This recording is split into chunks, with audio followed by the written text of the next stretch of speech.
We have here a set of big port dual stock heads. We still have the remainders of the original box with the original part number here.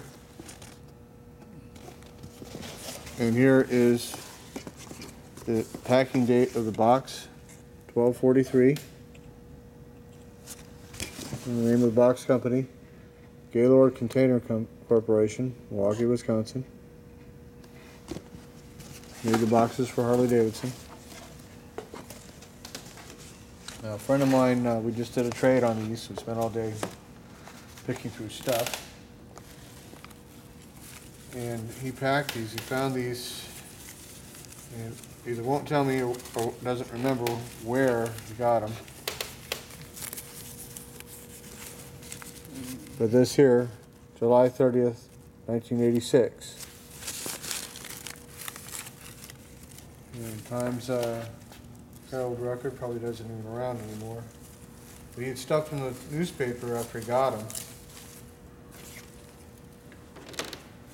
And this is how long he's had them on the shelf ever since. This is the original packing paper. What's left of it?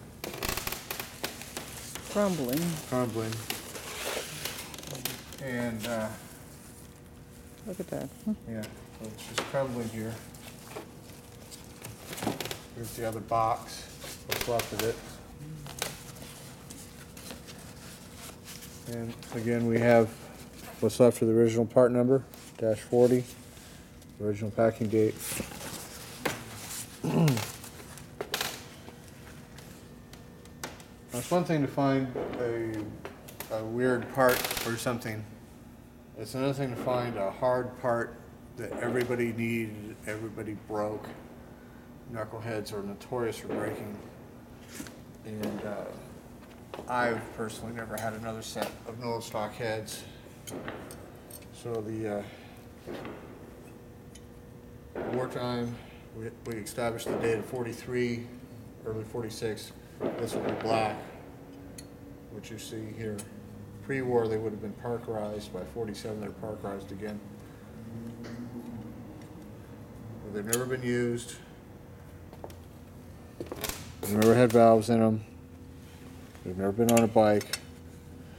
And some of the tins are bent up a little bit from just digging around on the shelf and being taken to swap meets and that sort of stuff. But we can pull the guides out, pull the tins out, and straighten that.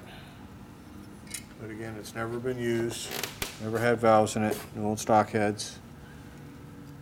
And I've got another set of heads that are basically new, but they don't have lower tins, and they're silver, which tells me that they were a late replacement head. These are definitely, we can date them from the box to 1943, because that's the day code of the box. So somewhere in the wartime, some dealer ordered a set of replacement heads to have on the shelf because they were breaking and they never got used. So which dealership they came from, I don't know. But this is important to realize that this is dated to 1986 when they were found. As I've said on other videos, which is why I'm making this video before I throw out this paper, because it's really pointless to keep the paper around at any point in time after this. It's just going to crumble into dust. Is in the 80s, this was common. This was everywhere. Any stupid chopper meet, you found NOS stock knuckle stuff. It was easy. Not today. Today, people, oh, NOS stock knuckle stuff, oh my God. Well, because it all got eaten up and used up and put on restored bikes, and it was restoration everything to AMCA standards.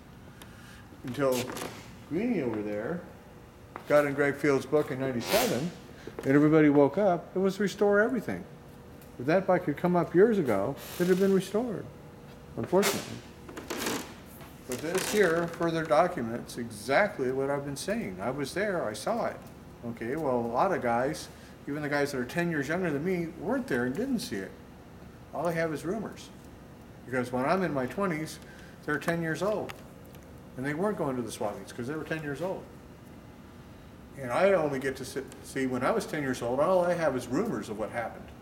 I wasn't 10 years old going to the swap meets. So I have rumors of what happened and word of mouth.